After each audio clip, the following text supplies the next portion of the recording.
ഒരു യുഗം ഞാൻ തപസിരുന്നു ഒന്നു കാണുവാൻ, കഴിഞ്ഞ കാലം കൊഴിഞ്ഞ സുമം പൂത്തുവിടർന്നു. ഒരു യുഗം ഞാൻ തപസിരുന്നു ഒന്നു കാണുവാൻ, കഴിഞ്ഞ കാലം കൊഴിഞ്ഞ സുമം പൂത്തുവിടർന്നു. മൂകമാമെൻ മനസ്സിൽ ഗാനമായി നീയുണർന്നു.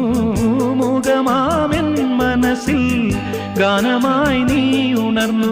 ഹൃദയമൃദുല തന്ത്രിയേന്തി ദേവാമൃതം വൈശാഖസന്ധ്യേ നിൻ ചുണ്ടിലെന്തേ അരുണ സഖിതൻ അധര കാന്തിയോ.